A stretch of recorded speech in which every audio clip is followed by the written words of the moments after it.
Nama saya Tika. Dari dulu, sejak saya kecil, saya sering banget yang namanya dibully. Saya merasa semua orang dari dulu nggak ada yang bisa menerima keberadaan saya.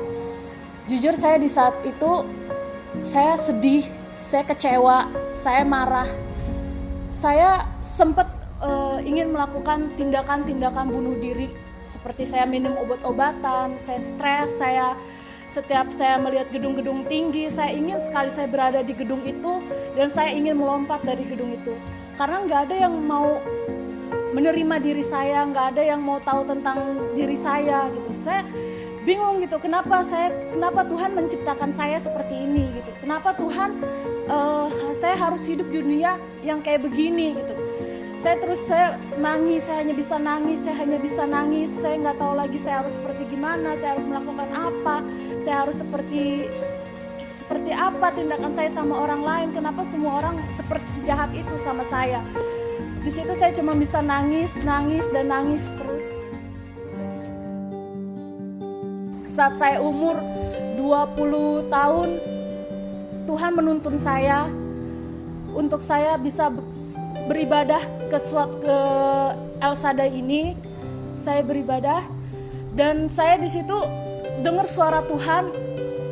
Sepanjang ibadah itu saya nangis, saya dengar suara Tuhan berbicara sama saya, kamu butuh Yesus. Di situ saya nangis nggak henti-hentinya, karena ternyata yang selama ini yang saya butuhkan hanya Yesus gitu.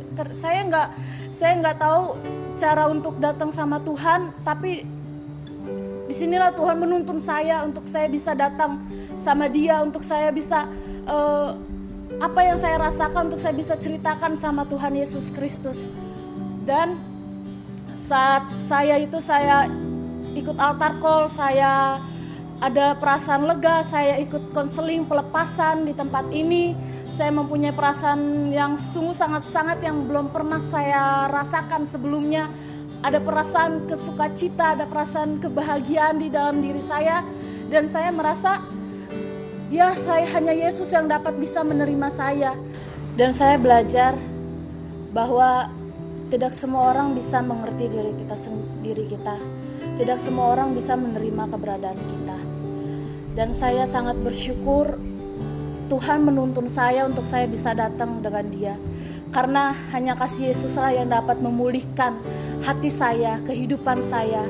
Dan saya bisa untuk mengampuni mereka dan mengampuni masa lalu saya. Dan saya belajar untuk saya bisa menerima dan mencintai diri saya sendiri.